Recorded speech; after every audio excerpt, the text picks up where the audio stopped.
Assalamualaikum warahmatullahi wabarakatuh. Perkenalkan, saya Yosi Sukma Arifianti, mahasiswa MTL. Hari ini saya akan memaparkan terkait tugas OAS, yaitu kerangka regulasi pengendalian pencemaran udara, di mana dasar regulasi dari pengendalian pencemaran udara di Indonesia yaitu didukung oleh berbagai peraturan perundang-undangan sebagai dasar hukum,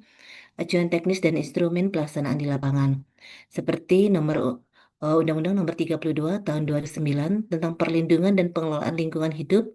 sebagaimana diubah dengan Undang-Undang Nomor 6 Tahun 2023 yang mengatur prinsip perlindungan lingkungan, pencegahan pencemaran dan penegakan hukum lingkungan. Lalu yang kedua, Peraturan Pemerintah Nomor 22 Tahun 2021 tentang penyelenggaraan perlindungan dan pengelolaan lingkungan hidup yang mengatur baku mutu emisi, baku mutu udara ambien, persetujuan lingkungan, pemantauan, pelaporan, pengawasan, dan sanksi. Lalu yang ketiga yaitu Peraturan Menteri Lingkungan Hidup dan Kehutanan yang menetapkan baku mutu emisi berdasarkan karakteristik masing-masing sektor industri seperti pembangkit listrik, semen, pulp, dan kertas, besi baja, petrokimia, dan lain-lain. Di mana peraturan menteri ini memberikan acuan teknis baku mutu dan persyaratan pengendalian emisi tiap sektor industri. Dan instrumen pendukung lainnya meliputi pedoman teknis, standar regional atau SNI, sistem informasi lingkungan, proper, serta kerjasama antar lembaga, di mana membantu implementasi regulasi secara efektif, transparan, dan berkelanjutan.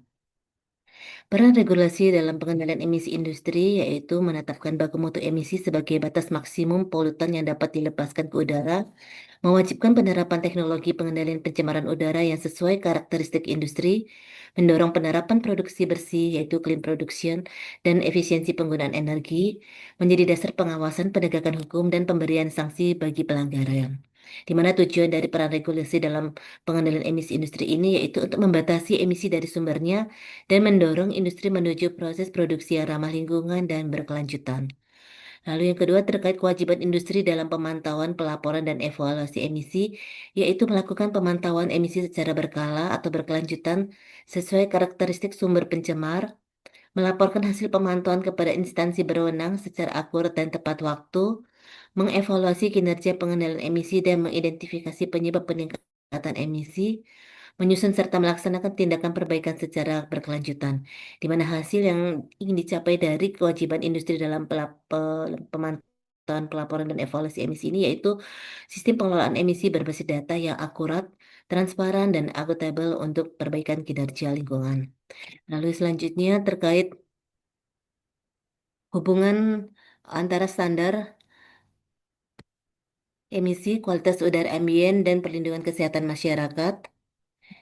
di mana standar emisi mengatur batas maksimal polutan yang keluar, lalu kualitas udara ambien menjadi lebih baik dan perlindungan kesehatan masyarakat.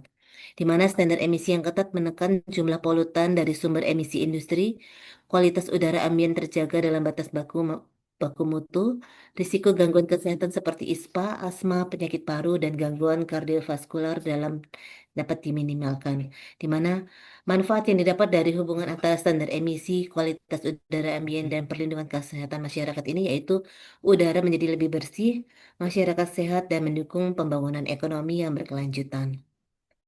Dan yang keempat, terkait tantangan implementasi regulasi pengendalian pencemaran udara di sektor industri ini, di mana akan meningkatkan kepatuhan industri yang belum merata, tingginya biaya investasi teknologi pengendalian emisi, keterbatasan pengawasan data sumber daya pemerintah, keandalan data hasil pemantauan masih perlu ditingkatkan, perkembangan teknologi dan munculnya jenis pencemar baru,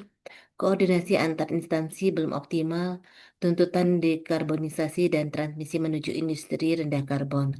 di mana solusi yang ingin dicapai dari tantangan ini yaitu sinergi pemerintah, pelaku usaha, akademisi, dan masyarakat untuk penerapan regulasi yang efektif dan mendukung pembangunan rendah karbon yang berkelanjutan.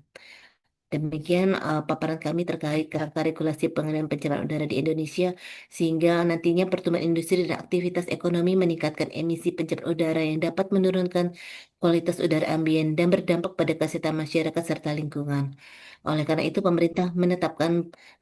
kerangka regulasi yang komprehensif untuk memastikan setiap kegiatan usaha melakukan pengendalian emisi secara efektif, transparan, dan berkelanjutan. Terima kasih.